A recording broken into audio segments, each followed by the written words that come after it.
Já, meu irmão, estamos aqui no estúdio com o senador Otto Alencar. Bem-vindo, bom dia, senador, tudo bem?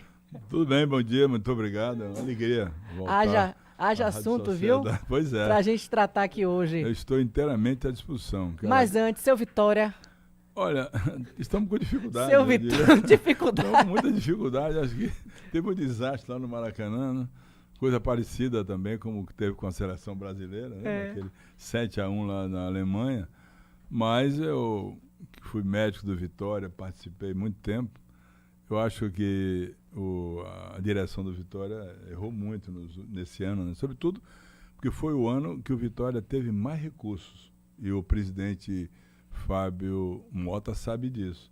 Até porque eu ajudei muito no começo do ano, quando consegui com a CBF, o nosso presidente que saiu, o Edinaldo, adiantar todos os recursos que o Vitória ia receber de televisão. Então não faltou dinheiro, faltou capacidade de escolher jogadores bons. Lamentavelmente, já há algum tempo, os jogadores que não servem mais para os times de Ponta do Sul vêm para o Vitória. E assim, os erros foram muito grandes. Trouxeram o jogador que não tinha condição de jogar. Um centroavante mesmo lá do Internacional, Luiz Adriano. Quando eu assisti o jogo, eu vi que ele tinha dificuldade para se locomover, com problemas no joelho. Eu perguntei até ao presidente, quem foi o médico que autorizou esse cara a vir jogar aqui, sem condição física. Então houve muito erro. O futebol é cada dia mais profissional. Eu lamento muito por mim, que sou Vitória. E mais ainda me permita, mais ainda me permita, eu tenho um neto, Roberto, de 12 anos, que sofre comigo demais. Então o sofrimento dele é que me abala muito, sabe? Porque eu já venho do Vitória, médico, trabalhei bastante. Por isso que eu fiz essa pergunta, senhor, por ser torcedor e médico também do time. Operei muitos jogadores do Vitória, inclusive um deles, né, o que foi para a seleção, inclusive, era o Bobô. Sim. Que foi do Bahia. Ele era da Catuense. Ele teve uma lesão muito grave, Jéssica, com 18 anos. Uma lesão do ligamento colateral, menisco e cápsula. Eu operei ele e na cirurgia eu conversava com ele. Bobô, você vai ter que ir para o Vitória. Ele, não vou, eu vou para o Vitória. Então, o diretor da Catuense, Antônio Pena, não, ele vai para o Vitória. Quando eu deixei ele bom, ele me deu um balão. Foi para o Bahia, né? O Bobô. Agora, a carreira ele dele, é deputado estadual, não perdoa ele nos comícios, viu, rapaz? Você foi a maior traíra da minha área de saúde, viu, Bobô? Mas, senador, assim, é bacana, né, descontrair, porque a gente vai entrar em alguns assuntos. Política geralmente traz uma densidade, né, para a nossa conversa. E tem um assunto que eu toco aqui no ar todos os dias, e os nossos ouvintes também da rádio, é a questão da impunidade. E o senhor, enquanto presidente da CCJ, muito se fala de reforma de Código Penal, fala-se de audiência de custódia, em que a prisão preventiva ela é vista como uma exceção. E quantas vezes mostramos aí traficantes perigosos com tornozeleira eletrônica, reincidindo e reincidindo de forma ainda pior. Como é que está o trabalho do Senado, dos seus colegas, deputados também, para reformar o nosso Código Penal e trazer uma segurança para a população? Sabemos que segurança se constrói também com oportunidade, com esporte, com educação, com saúde, saneamento básico, tudo faz parte da segurança. Mas, enquanto tudo isso não é feito, precisamos de uma medida para conter o que está acontecendo. Sem dúvida, não, tem toda a razão. Agora, eu quero deixar bem claro que o Senado fez a parte que competiu ao Senado já há muito tempo. Nós aprovamos lá atrás, há mais de 5 anos, o fim da prerrogativa de foro privilegiado. Tem mais de 5 anos. Está na Câmara, agora estão querendo aprovar por um motivo, para tirar quem está na última instância para voltar para a primeira. Mas nós aprovamos no Senado o fim do foro privilegiado há 5 anos, está na Câmara. Nós aprovamos no Senado a prisão em segunda instância, está na Câmara dos Deputados. Eu, às vezes, cobro isso, inclusive, da tribuna do Senado Federal. Na minha opinião, Jéssica, aprovando o fim do foro privilegiado, você vai diminuir muito o crime do colarinho branco. Então, o setor comete o crime, está numa instância superior, nunca é julgado. Está no STJ, no Supremo, não é julgado.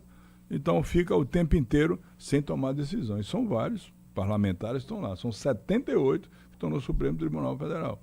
Então, nós aprovamos há 5 anos atrás. E aprovamos também a prisão em segunda instância. Aprovamos agora, essa semana, uma lei importante da adultização. Isso. Para punir quem utiliza as crianças em tentativa de ter recebimentos, recursos na rede social. Esse é o exemplo maior que aconteceu recentemente. Foram presos 2 elementos que faziam isso. Então, o Senado tem procurado aprovar. Na Comissão de Constituição e Justiça, eu devo lhe dizer aqui, até em primeira mão, que essa PEC da blindagem, de querer blindar deputado federal e senador que está na Câmara, ou seja, o deputado federal, o senador, o deputado estadual, pode estender a vereador, só vai ser investigado se a Casa Legislativa autorizar. É o que está na Câmara. Eu já declarei que se chegar na Comissão de Constituição e Justiça, eu vou derrubar essa possibilidade de blindagem. Isso é um absurdo. É uma falta de cerimônia e de respeito com o povo baiano, o povo brasileiro. A Câmara não pode fazer isso. Tanto é que eu já me manifestei nas redes sociais dizendo que serei contrário. Essa matéria passa pela comissão que eu presido. E chegar na minha comissão, eu vou derrubar. Não é possível que a Câmara Federal, 503 deputados, queiram fazer uma lei para dizer assim, não, a Polícia Federal não pode investigar um deputado, um senador. A polícia não pode, o Ministério Público também não pode investigar. Só pode se esse colegiado autorizar a investigação. Isso é uma brincadeira. É uma falta de respeito com o povo brasileiro. Querer fazer uma casta que não pode ser tocada para continuar tendo os escândalos recorrentes que têm acontecido no Brasil, tanto lá na Comissão de Constituição e Justiça, não vai passar. Eu vou bloquear completamente isso. E voltando um pouco até o início da pergunta, o senhor falou, né, da alta casta e tudo mais, dos deputados, dos políticos, dessa proteção, mas e aquele traficante? E o que cometeu um homicídio? Tem algo que possa ser feito para que a audiência de custódia mantenha... Porque a audiência de custódia ela é criada para ver a legalidade da prisão. Exatamente. Né? E a gente percebe que há uma inversão de valores, a população não entende muito o propósito da audiência de custódia porque vê bandidos perigosos sendo liberados. Sobretudo reincidentes. Reincidentes. Né? E tem algo que possa ser feito de reforma no Código Penal para que haja uma rigidez maior e não tenha esse sentimento de impunidade, porque quem é solto uma vez vai saber que não deu em nada e vai lá e vai fazer coisa até pior na frente. A audiência de custódia foi debatida há uns opinião sobre a audiência de custódia, 6 anos ou mais no Senado e na Câmara. A audiência de custódia, a interpretação é do juiz. Exatamente. Que nós chamamos de hermenêutica. Às vezes se diz muito que a lei é a lei, mas a lei é, acima de tudo, a interpretação do juiz. Nós já aprovamos no Senado para que, no caso da prisão e tendo audiência de custódia, sendo reincidente, ele não tem direito a absolutamente pagar fiança ou sair. Terá que ser preso mesmo. O problema é o caso do reincidente no crime. Isso que tem que acabar. O Código Penal brasileiro tem medidas muito duras e rígidas. Agora, essa situação leva à interpretação do juiz. Ele vai olhar e vai dizer que cada caso é um caso, entendeu? E às vezes relaxa a prisão, quando nesses casos devia ter a prisão preventiva, né, por tempo indeterminado, até elucidação dos casos. Mas eu posso afirmar a você que nós no Senado Federal, essas matérias todas foram passadas por lá, nós aprovamos, e a questão do Código Penal, em muitos casos, endureceu-se muito. Eu aprovei no Senado uma lei que é a lei que acaba com o devedor contumaz. Nós assistimos ontem à prisão de vários empresários envolvidos com crime organizado lá em São Paulo, nos estados do Centro-Oeste, nessa questão do etanol e dos combustíveis. Essa lei, aprovada na CCJ, está para o presidente Davi colocar no plenário, para acabar com aquele que é sonegador de impostos, que não paga impostos, que tem bons advogados tributaristas e, consequentemente, não vai pagar nunca. O que aconteceu ontem no Brasil, de bilhões e bilhões de reais com adulteração de combustível, botando água no etanol, mais etanol na gasolina, que pegou inclusive a Faria Lima. Foi lá no prédio da Faria Lima. Foi lá onde está o dinheiro do Brasil. A gente noticiou. Está no Brasil. Então, essa situação tem mais ou menos um mês. Aprovei na CCJ a lei do devedor quanto mais. O reitor deve, sonega e não paga ao país. Então, essa lei é muito dura. Eu espero que o presidente Davi Alcolumbre coloque ela para votar no plenário, depois ir para a Câmara para aprovação. São fatos que aconteceram de 10 anos para cá, com o avanço dessa questão do crime organizado. O crime organizado ele está infiltrado no transporte e na comercialização e até na produção de combustível no Brasil. Talvez agora, com essa operação de ontem, isso venha sanar. Porque não é possível que um setor tão importante seja tão contaminado pelo crime organizado, por sonegação, por entrada de combustível pela fronteira do Brasil, às vezes até com a complacência dos órgãos de fiscalização. Isso é uma coisa importante, a complacência dos órgãos de fiscalização. A corrupção, né? Então, essa é uma situação que nós estamos vivendo e essa intervenção de ontem, acho que é carbono oculto, essa intervenção, ela é levada a cabo com a investigação, com a quebra do sigilo fiscal, bancário, telemático, vai pegar muito peixe grande no Brasil.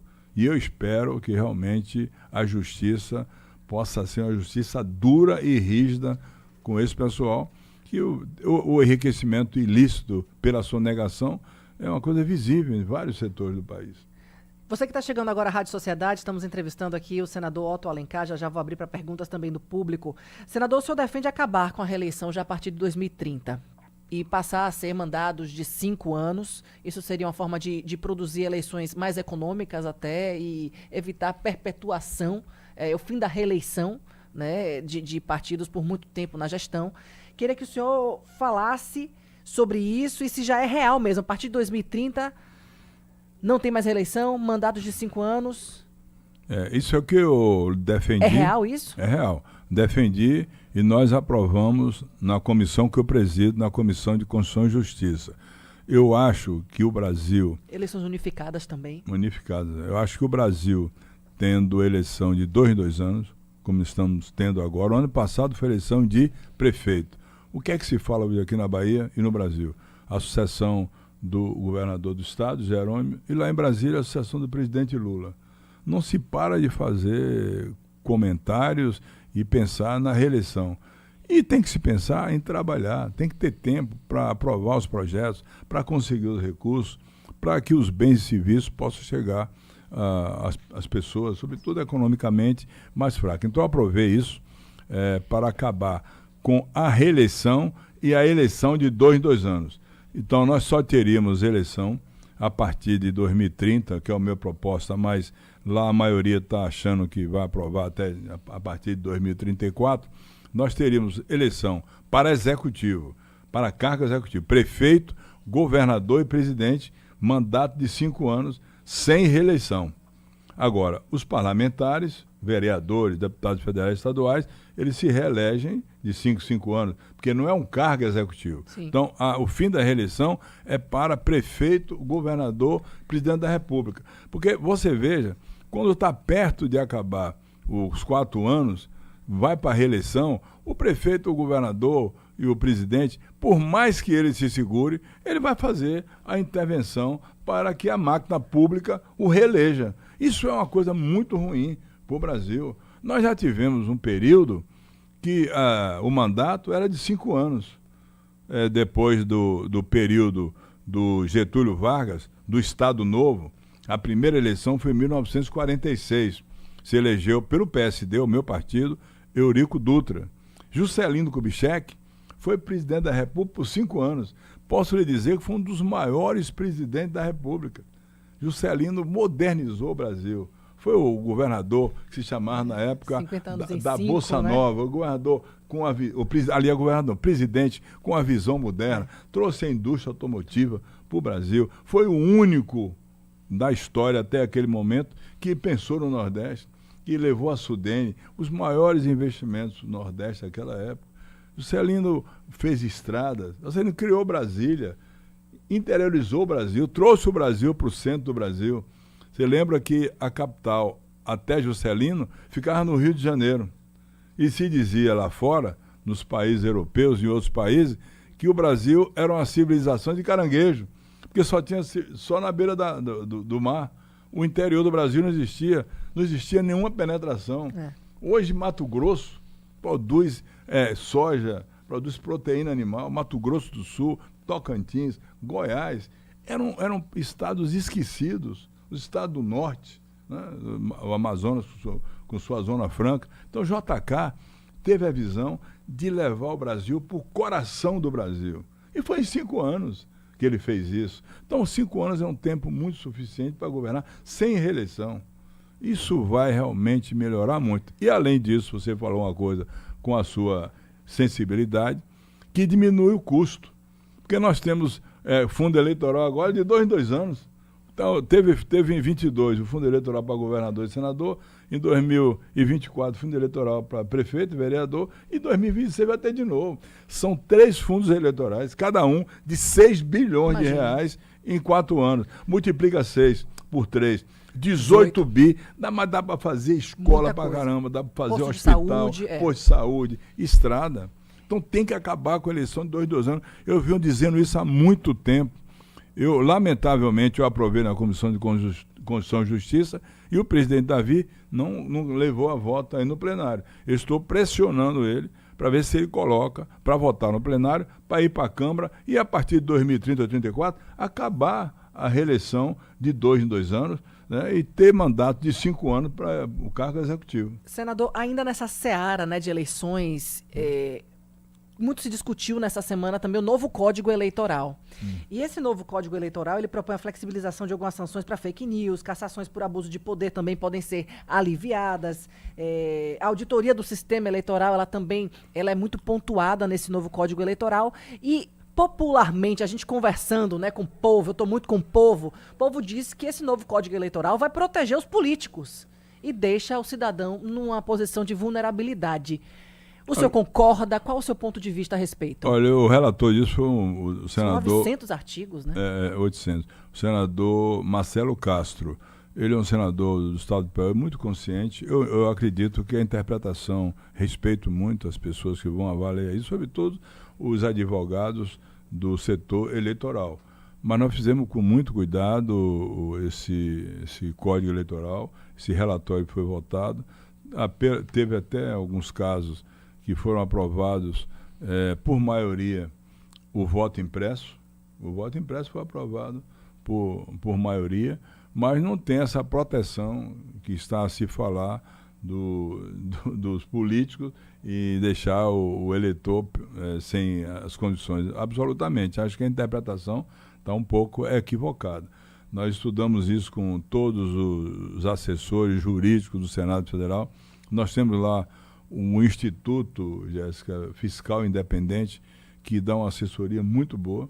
Então eu tive cuidado como presidente de fazer o melhor para dar segurança jurídica na eleição, sem, contudo, deixar de punir quem erra na eleição. Talvez que tenha criado alguma dificuldade nesses casos, e não foi aprovado, é uma lei que está lá para ser votada no Senado Federal, que eu tomei posição contra ela, que é relatada até pelo senador do Maranhão, o senador Everton Rocha, me passa o número dela, mas é uma lei que quer flexibilizar, fragilizar uma lei que foi pedida pelo povo brasileiro, que é a lei da ficha limpa. Essa não vai passar. É inegociável. O Código Eleitoral é uma coisa, o da ficha limpa é outra. Essa aí não vai passar. Essa queria encurtar a pena para quem cometeu crimes eleitorais, desvio de recursos, improbidade administrativa, enriquecimento ilícito, corrupção. Essa aí ia ser votada agora, na quarta-feira. Nós do PSD tomamos decisão de votar contra e não foi votada. E não vai votar. Existe uma pressão muito grande de alguns políticos que estão inelegíveis e querem, de alguma forma, encurtar esse período. Eu esqueci o número da lei agora, mas é a lei que nós estamos trabalhando e ela não vai passar no Senado Federal. Eu assumo esse compromisso. Vai passar, eu obstruí isso, tomei posição contrária, o PSD tomou posição contrária, não dá para diminuir. Inclusive, tem uma pressão muito grande de ex-governadores, ex-senadores e outro tipo de político querendo que aprove, mas não vai passar. Pergunta do povo, senador. Bom dia, Ismetac. Bom dia. Aqui é Elton de Lauro de Freitas. Oi, Elton. Bom dia também ao senador Otto. A pergunta que eu quero fazer: se Ângelo Coronel for preterido da chapa do governo nessa próxima eleição, o PSB rompe com o grupo do PT? Olha, um abraço a todos aí. Dele? Elton. Ô Elton, obrigado pela pergunta. Toda hora perguntam isso para mim. Já tem a resposta. Na política, anote aí, só se toma decisão quando o momento exige. Eu tenho um compromisso com o coronel, é do nosso partido, ele tem direito à reeleição, mas tenho conversado também com o governador Jerônimo, com o senador Wagner, que é um colega meu, um amigo muito fraterno, com o ministro Rui Costa e também com o presidente Lula sobre esse tema. Esse tema vai ser decidido lá para o mês de março, mas a reeleição de Jerônimo é uma reeleição que ninguém vai discutir, do próprio Geraldo, do Wagner, que tem mandato, e de Coronel também. Agora, essa questão de ruptura, no meu entender, é muito dura para se fazer isso, até porque muitas especulações são levantadas, né? Vai acontecer isso, vai acontecer aquilo, tem que esperar para encontrar uma saída e manter a solidez do grupo. Aí nós vamos aguardar, ter paciência. O coronel está fazendo um bom mandato lá em Brasília. Ele, inclusive, nos ajudou muito no PSD. Se o presidente Lula aprovou muitas matérias no Senado, aprovou com o voto e o apoio dele, e o meu voto também, na época líder, agora presidente da Comissão de Constituição e Justiça. Então, as especulações são muito grandes, mas eu nunca me portei de uma maneira intempestiva ou fora de hora. Entendeu? Sempre foi de conversar, debater e discutir o tema com muita tranquilidade. O senhor falou da sua aproximação com o Jerônimo, mas no cenário nacional, o Kassab tem se inclinado para a direita. E o próprio Kassab disse, que é o presidente, né? O Kassab é o presidente do PSD Nacional, ele disse que o senhor tem carta branca para decidir aí os rumos. Moral, viu? É isso mesmo. O PSD, é bem provável que o PSD possa ter um candidato a presidente da República, que é o governador do estado do Paraná, meu estimado amigo Carlos Massa, que se chama o Ratinho Júnior, que é filho daquele comunicador. Apresentador Ratinho, né? Ratinho, Ratinho. E o Kassab me falou isso. Quarta-feira, tem 15 dias mais ou menos, nós tivemos lá um almoço no Palácio da Alvorada com o presidente Lula. Estávamos eu, Kassab, Antônio Brito, líder do PSD na Câmara, o ministro Alexandre Silveira de Minas Gerais, da Minas Energia, que é do PSD, o ministro Fávaro da Agricultura, no Mato Grosso, e o ministro André de Paula, lá do estado de Pernambuco. Estava a Gleice Hoffmann conversando com o presidente Lula. E o Kassab disse que o Ratinho poderia ser o candidato a presidente da República. E depois que ele falou, o Kassab disse, olha, vou passar a palavra para o Otto aí. O que ele vai dizer é o que vai acontecer. Aí eu falei, olha, presidente, na Bahia nós vamos manter nossa aliança, mesmo com a candidatura posta lá do Ratinho. Porque, ouça bem, é muito difícil você vir caminhando muito tempo num caminho e por um desentendimento, uma querela, deixar o seu caminho de tanto tempo, né, e tomar uma posição que seja distante daquilo que você pensa. Eu, por exemplo, Jéssica, como fui 4 anos oposição responsável a Jair Bolsonaro, e eu fui oposição porque o presidente errou muito no quesito saúde, na época da Covid-19, que foi uma doença que matou mais de 740 mil brasileiros. Se você passa 4 anos combatendo uma causa que não é sua causa, o pensamento do bolsonarismo não é o meu pensamento. Eu não sou de extrema direita, eu não sou favorável, como muitos são, a esse estado de violência, de perseguição. Então, sou da área de saúde, sou médico, então combati muito o bolsonarismo nesse setor de saúde. Portanto, eu não tenho como estar nessa aliança com Lula já de muito tempo, com Wagner, e de repente, por um desentendimento, eu tomar um caminho que não seja o meu caminho e tenha um discurso que mude meu discurso. Eu não vou ter nunca o discurso do Bolsonaro, de radicalização, de negar a saúde, de perseguição, de tantas coisas erradas que foram feitas, né? E de esquecimento do Nordeste. Olha, o ex-presidente Jair Bolsonaro, em 4 anos de governo, ele não fez uma obra nova na Bahia. Uma obra nova na Bahia. Uma obra nova na Bahia. Nem também estado quase nenhum do Nordeste. Ele esqueceu o Nordeste. Inclusive se dirigiu uma época, lá no começo, aos governadores do Nordeste, governador Paraíba. Quem é esse governador Paraíba? Aquele lá do Rio, né? Do Rio de Janeiro, com esse jargão para querer atingir o Nordeste. Então não tem uma política que possa ser alinhada com ele. Então qualquer palanque que venha estar a tese bolsonarista, eu não posso estar. Né? Digamos, será o candidato do bolsonarismo Flávio Bolsonaro, o senador, sim, ou será o Tarcísio de Freitas. Vai ter lugar para ali? Na minha vida eu tenho educação e cerimônia, sobretudo cerimônia, para não estar lugar numa tese que eu nunca defendi na minha vida. Então esse que é o problema. Senador, PEC 66, mudando um pouco de assunto, sobre os precatórios, né? Os estados e municípios estão dizendo que eles estão falidos, não têm recurso para pagar os precatórios. E o STF quer obrigar que tudo seja pago até 2029. Só que tem havido uma pressão logo para votar essa PEC 66, que é muito boa para os estados, para os municípios, mas e o povo que precisa receber esse dinheiro? Olha, essa PEC ela está para ser votada, tem lá um destaque da oposição, não me lembro assim o nome do destaque, para modificar o texto dela. O relator da PEC é o senador Jacques Wagner. Ele não levou a voto ainda, porque ele teve que fazer uma intervenção no tornozelo e está acamado, não está podendo se movimentar. Eu espero em Deus que ele recupere logo.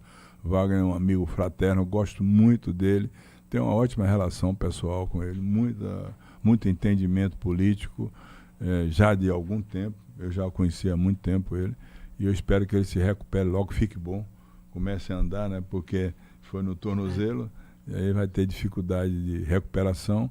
Ele é o relator e deve levar essa PEC a voto no Senado Federal. Tem lá um destaque que é mais ou menos vai na direção de proteger aqueles que precisam receber os precatórios. Agora, os municípios realmente precisam dessa PEC para ter recurso suficiente para manter o mínimo de funcionamento e custeio da saúde, da educação, da ação social, da limpeza pública, da infraestrutura. Isso vai dar uma condição muito razoável. Termina sobrando para o governo federal.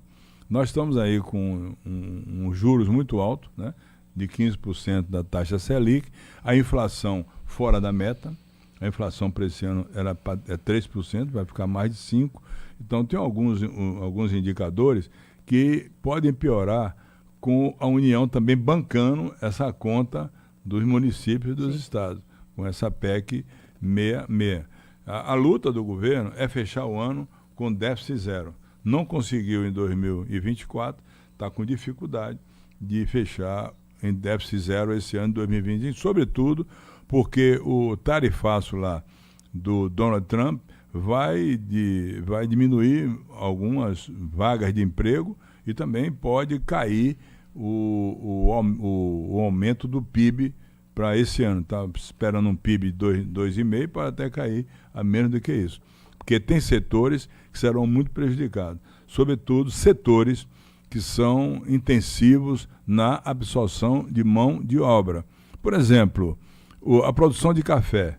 1 hectare de café, produzindo café, tem no mínimo um trabalhador de carteira assinada. Da produção de frutas no Vale do São Francisco, da produção do cacau.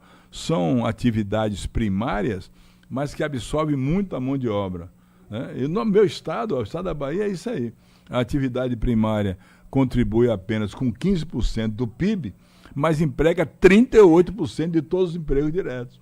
Então essa atividade ela vai ser muito atingida agora com o tarifaço do Donald Trump. O senhor vai amarrando os assuntos, inteligente, né? Muito sábio, muito sábio. Tem mais uma pergunta aqui dos nossos ouvintes.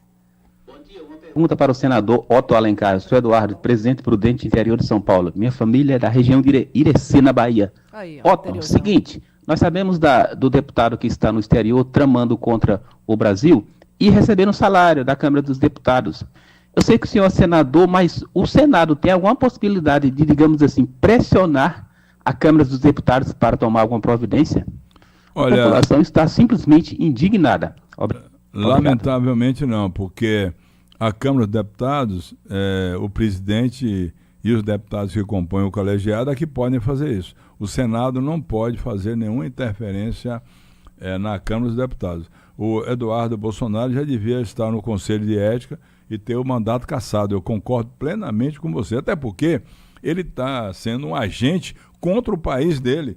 Ele está trabalhando para destruir empregos aqui no Brasil. É a primeira vez na história do Brasil que acontece isso. Um deputado brasileiro, nascido no Brasil, que vai para os Estados Unidos se aliar ao presidente Donald Trump para prejudicar o seu país na tentativa de ajudar a sua família, que está sendo julgado pelo Poder Judiciário. A justiça está para julgar, como julga o cidadão comum, tem que julgar também o ex-presidente ou deputado, quem quer que seja. Portanto, lamentavelmente, o Senado não pode interferir. Se pudesse, eu gostaria muito de interferir para que ele fosse julgado, tivesse o direito de defesa, mas o Conselho de Ética levasse a cabo a cassação dele. Senador, a sua agenda permite a permanência mais um pouco aqui no nosso estúdio? Pode, sim. Pode? Então eu vou no intervalo rapidinho e volto já já. Senador Otto Alencar conosco aqui na Rádio Sociedade da Bahia. 10h41. Conexão Sociedade. Todos os domingos, 13h, tem muita música, alegria, a participação do ouvinte e altas doses de positividade para animar o seu fim de semana. Show de domingo, o seu programa Alto Astral. Paraflu apresenta Doutor Carro Responde. Ô, Doutor Carro, eu tenho sempre a dúvida de onde comprar o Paraflu, na loja especializada ou na mecânica? Seja na internet, na Autopeças ou na mecânica, você encontra Paraflu nos melhores pontos de venda do Brasil. O mais importante é garantir que a troca do seu Paraflu seja feita por um profissional qualificado. Até a próxima. Paraflu, a marca número 1 entre os mecânicos do Brasil. O Governo do Estado, por meio da Secretaria das Mulheres, realizará a 5ª Conferência Estadual de Políticas para as Mulheres, de 27 a 29 de agosto, em Salvador, com o tema Mais Democracia, Mais Igualdade, Mais Conquistas para Todas. O evento será um espaço de escuta, fortalecimento e construção coletiva de políticas públicas. Vamos seguir construindo juntas uma sociedade mais igualitária para todas. Bahia, Governo do Estado presente, trabalha pra gente. No mundo dos negócios, cada segundo conta. Sua empresa precisa de uma internet de confiança para garantir a comunicação ágil e atender às expectativas dos clientes. Com a internet dedicada da ITS Brasil, você garante a melhor conexão para o seu negócio, protegendo sua equipe de atrasos e lentidão nos processos. Não deixe que problemas com a internet atrapalhem o crescimento da sua empresa. Acesse itsbrasil.net ou ligue 71 3402 0800 e contrate um plano de internet dedicada. ITS Brasil. Excelência em internet. Na nossa casa, a gente recebe todo mundo. Debate, discorda, concorda, mas abraça as diferenças. Na nossa casa, a gente trabalha para melhorar a vida de todos. Acompanhe a Câmara pelo portal, TV Câmara, Rádio Câmara, redes sociais e nas audiências públicas. Participe! A nossa casa é plural, como a gente é. Câmara Municipal de Salvador, a casa do povo, a casa da cidadania, a nossa casa. O serviço premiado Chevrolet voltou. A cada R$ 299 em serviços, você pode ganhar bônus de até R$ 300 e ainda concorre a 2 Onix ou um Tracker 0 km no final. Aproveite revisão preventiva a partir de 30 mil quilômetros com 20% de desconto em até 4 vezes sem juros. Troca de óleo e filtro a partir de 6 vezes de R$ 29 sem juros para motores 1.0 e 1.4, exceto turbo. Acesse serviçopremiado.com.br e participe. Desacelere, seu bem maior é a vida. Chevrolet. A Assembleia Legislativa da Bahia quer ouvir você. Aprovamos leis, projetos e políticas públicas que melhoram a vida de toda a população. Por isso queremos te ouvir. Suas ideias podem se transformar em leis que beneficiam toda a população baiana. Conheça o programa O Cidadão e o Parlamento e ajude a transformar a Bahia em um lugar melhor para todos. Assembleia Legislativa da Bahia. Acesse al.ba.gov.br/ouvidoria. Propriedade Salvador, Bahia. 10h45. Conexão Sociedade. Conexão de volta aqui com a entrevista com o senador Otto Alencar, respondendo as perguntas do público. Eu vou dar só um pulinho na rua com o trânsito que é ao vivo e a gente continua, senador. Sociedade, o trânsito em tempo real. Pois, Metac, o tráfego está mais complicado agora na Avenida Jequitaia, em direção ao Largo da Calçada, desde a saída da Via Expressa, e não é um bom caminho. Como a São Martim, diferente de mais cedo, está começando a apresentar melhoras, quem está saindo da Luiz Eduardo Magalhães indo para o Uruguai, ou Feira de São Joaquim, pode seguir pela São Martim, é a sua melhor escolha. A paralela em direção centro está totalmente livre, entre Mussurunga e Pernambués, mas na rodoviária ainda tem tráfego carregado, então quem se aproxima do final da paralela e no processo norte ou comércio, está valendo cortar pela Luiz Eduardo Magalhães e completar pela Bonocô. A Nova Clean agora se chama Nova Imuno e está com novo endereço. Se estiver passando pela Paulo VI, confira uma nova estrutura de terapia avançada em saúde. Confira nosso Instagram, Clínica Nova Imuno. Segue daí, Smetak. Obrigada, Tiago. A imagem ao vivo, você que acompanha a gente pelo YouTube, assiste também ao trânsito na nossa Salvador. Mais participações, viu, senador Otto Alencar conosco aqui no Conexão Sociedade. Bom dia, doutor Otto. Bom dia, Jéssica. Bom dia. Concordo com o senhor. A prerrogativa de foro tem que acabar. Além também de atualizar o Código Penal. Eu sou profissional de segurança pública e é muito triste de fazermos diversas operações, diversas investigações, conseguirmos lograr êxito em prender meliantes, que a gente não pode usar outro termo, que estamos em parte pública, mas como saiu a notícia aí, um camarada que estava com 11 passagens, 11 inquéritos instaurados em desfavor dele, referentes à agressão doméstica, tráfico, roubo, e ele voltar para a rua.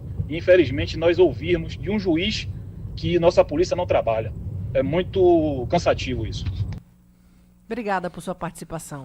Pois é, a indignação dele é corretíssima. Já mudamos muitos artigos do Código Penal.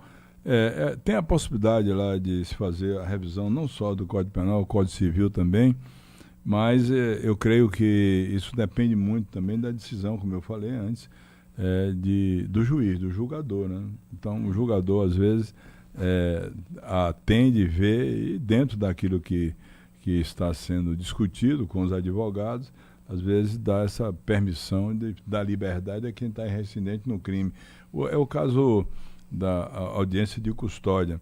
O policial tem toda a razão, ele prende o reincidente, depois lá o juiz vai e solta. Esse reincidente, inclusive, é uma ameaça à vida dele. E o policial, sem dúvida nenhuma, na minha opinião, é um dos profissionais mais importantes para uma sociedade. Sobretudo porque ele vive no risco, né? Na atividade de altíssimo risco.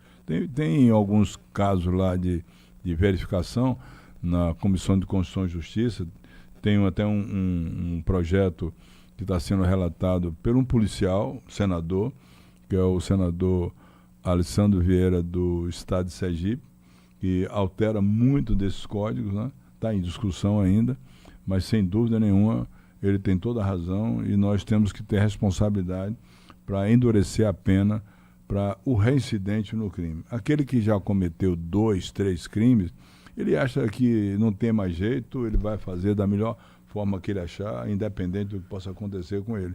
Então esse indivíduo é de alta periculosidade e tem que ser punido mesmo com prisão. E, senador, eu penso sempre no gasto público repetido para prender uma mesma pessoa. Exatamente. O bandido comete um crime, a polícia faz um trabalho de inteligência, coloca atrás das grades, passa atrás das grades, assim, a audiência de custódia, né? Leva para a delegacia, ele é solto de novo. Lá vai a polícia prender novamente. É o sentimento de enxugar gelo que eles chamam, e a máquina pública trabalhando para o mesmo problema, e aquele problema ele não é solucionado. Tem aqui perguntas sobre obrigatoriedade de voto, sobre imposição do IOF. Qual que você quer primeiro? Tanto faz. O povo tá mandando ver. Vamos fazer mais 2 perguntas aqui. Jéssica Ismetac, bom dia. Bom aqui dia, é João Simões Filho, motorista de caminhão. Estou vendo a entrevista com o senador Otto Alencar. Queria que você fizesse essa pergunta a ele. O que ele acha de tirar a obrigação do voto ser obrigatório, você ser obrigado a votar? Ele não cria um projeto de lei para mudar isso aí? Ele pergunta se eu acho que o voto tem para não ser mais obrigatório. Olha, eu respondo com toda sinceridade. Dentro do Senado Federal e da Câmara dos Deputados, não tem voto para deixar de ser obrigatório. Eu acho que a maioria pensa que deve ser obrigatório. É um debate que já foi feito em alguns momentos lá atrás, mas tornou obrigatório. Só que eu vou explicar para ele uma coisa que, de alguma forma, tem alguma razão. É que a nossa Constituição Federal é uma Constituição nova, jovem, foi de 1988. A Constituição Federal, ela foi feita, elaborada, quem levantou a mão para mostrar a Constituição cidadã foi o Ulisses Guimarães, mas nós estamos vindo de um período de ditadura militar, do golpe militar e ditadura militar. Aqueles deputados federais e senadores, Jéssica, que foram eleitos na eleição, então, de 1986 e foram constituintes em 88, muitos deles foram deputados federais e senadores que foram cassados, que foram exilados, que tiveram mandato cassado, que foram perseguidos pela ditadura. Tanto que esse constituinte, ele quis dar à Constituição, à letra da lei da Constituição, uma solidez muito grande de garantias, não só garantia para o parlamentar, para o parlamento, para a democracia, como também para a questão do voto. Porque eles vinham de uma época de golpe militar, de ditadura militar. Realmente, em algum momento, vai ter que talvez fazer uma revisão geral, quase que plebiscitária, da Constituição de 88, que foi formada e foi totalmente aprovada com essa ideia de solidez de garantia, tanto garantia para o cidadão, direitos humanos, como também a garantia de que o voto fosse obrigatório para que a democracia jovem pudesse prosperar. Nós tivemos a primeira eleição para presidente da República, a eleição direta, em 1989. Quem ganhou? O Collor, né? Depois do Collor veio o Itamar Franco, que ficou no lugar dele. Depois disso veio a eleição de Fernando Henrique, em 94, depois 98 e por aí. Então é um regime democrático ainda muito jovem, com a Constituição feita por egressos de perseguição política, que foram caçados, foram exilados. Ulisses Guimarães, meu deputado, ele foi caçado, ele foi perseguido na época. Aí deu-se à Constituição uma solidez que talvez com agora tenha uma revisão para melhorar e dar mais um ar assim de Brasil moderno, Brasil novo, Brasil da internet, da globalização, dessas atividades todas que à época não tinha. Mais uma. Jéssica, bom dia. Bom dia. Por gentileza, pergunte ao nobre entrevistado o que ele acha dos representantes do povo vetarem a imposição do IOF e o ministro ele implementar, sendo que a voz do povo foi contra, né? Porque o povo elegeu a voz dele dentro da Câmara e mesmo assim veio a IOF, que todos nós sabemos que a IOF não vai impactar apenas os ricos. Isso todo mundo sabe, só basta ter um pouco de discernimento. O que ele acha disso? Olha, nesse caso foi uma matéria muito polêmica, né? Ela foi inclusive editada a medida provisória, houve uma reação nossa no Congresso, que foi suspenso, e não tirou-se muito do IOF de várias cobranças que podiam ser feitas, e outros estão nessa medida provisória, e tem alguns casos que o imposto sobre operações financeiras precisa realmente ser continuado, não para pegar as pessoas, mas aquele setor sobretudo das pessoas economicamente mais fortes, mais ricas, que pagam isso. Em alguns setores eu acho correto, em outros tantos foram retirados. Agora, uma coisa que nós vamos defender, e isso vai ficar para uma matéria de Brasil, como um patrimônio do Brasil, que é tão importante como esse, é que nós vamos colocar uma emenda constitucional, o PIX, ou seja, ninguém vai mexer no PIX, ninguém vai cobrar nada pelo PIX. Isso é importante. Está na PEC, proposta de emenda constitucional do Banco Central, proposta de emenda constitucional 65, relatada que eu dei a relatoria para o senador Plínio Valério, que essa que é importante. Ou seja, você vai colocar na Constituição que o PIX é um patrimônio do Brasil, que não pode se cobrar nenhuma taxa pelo PIX, perfeito, absolutamente nada, tá? Até porque está incomodando muito o Donald Trump, porque está fazendo concorrência com os cartões lá dos bancos americanos, né? Aqueles cartões Master, né? Uma série de cartões que nós temos aí, e o caso do IOF foi retirado muito de alguns setores que não vão pagar IOF.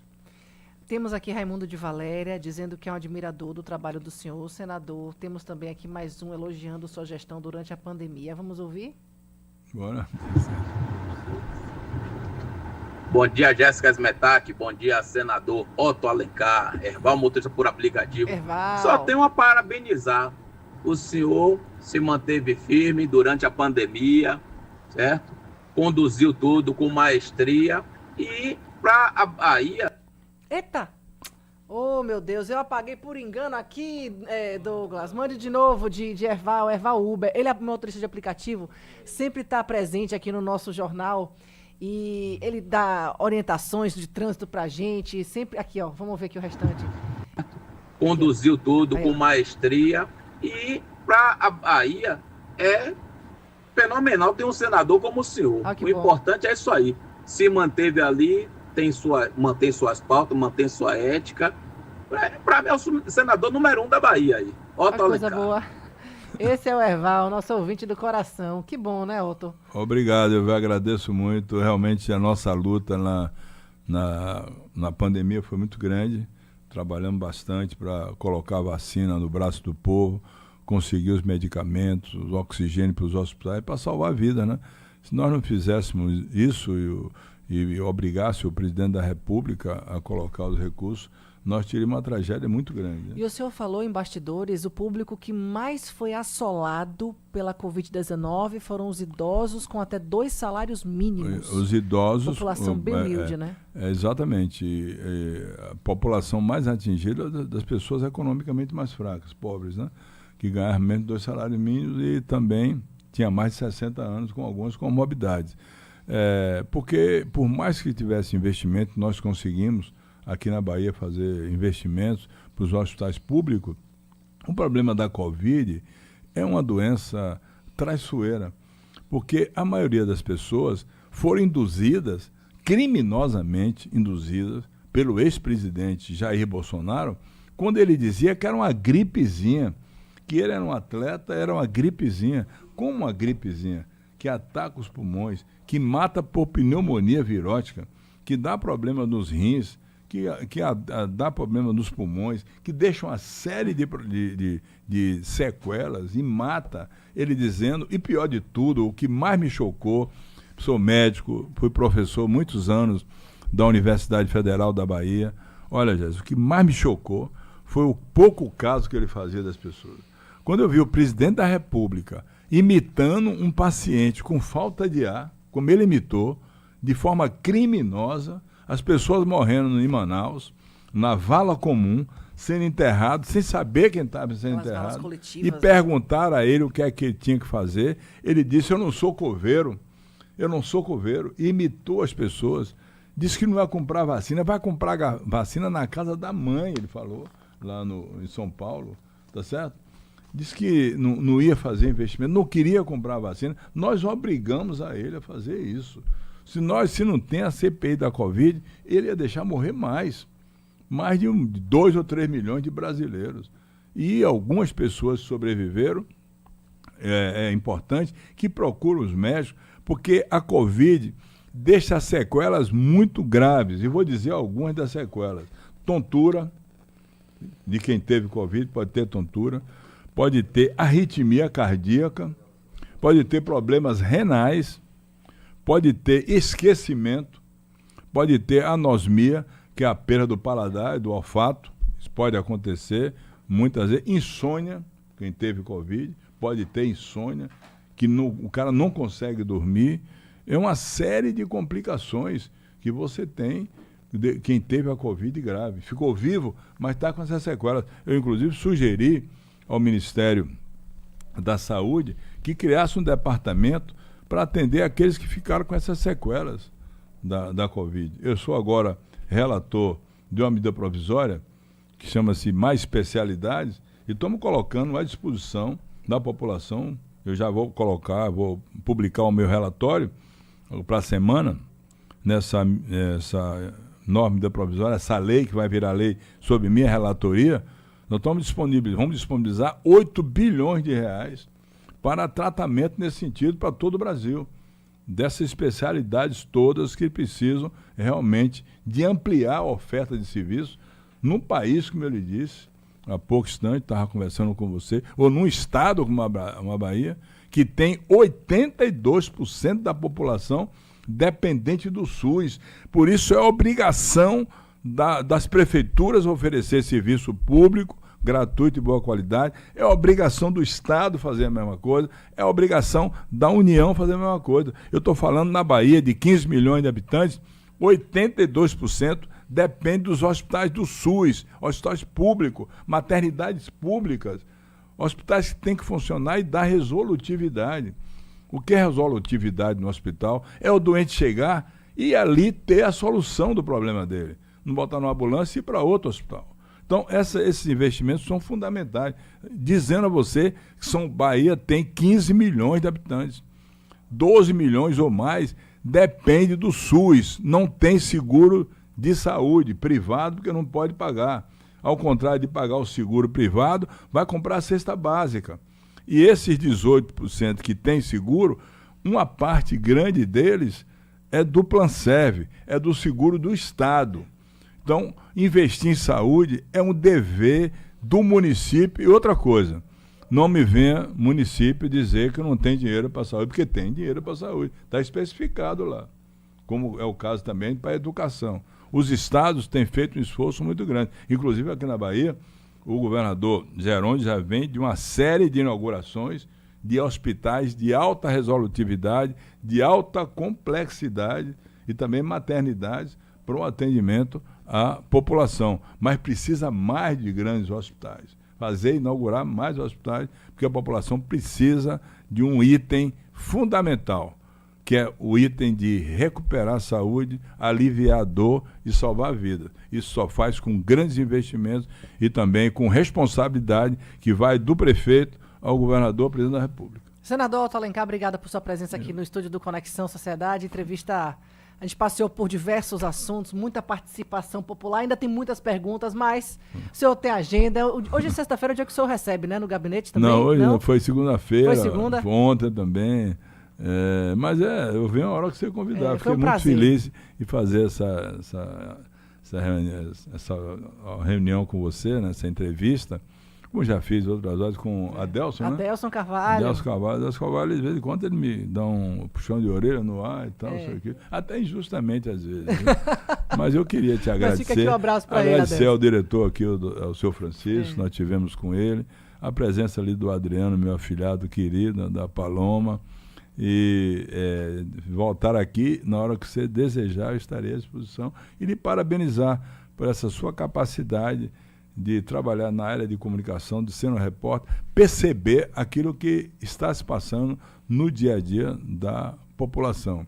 A imprensa tem que ser assim, como dizia o Rui Barbosa. A imprensa tem que ser a imprensa que sabe tudo, o que está debaixo do tapete, o que está em cima do tapete e que está na boca do povo. Exatamente. O Barbosa que dizia isso. É verdade. Grande Rui Barbosa, uma grande inspiração, né? Acho que para todos nós. Para todos nós. Senador, obrigada, saúde, grande abraço e até a próxima, viu? Obrigado, eu que agradeço. Valeu. Bora lá na rua? Thiago Costa chamando?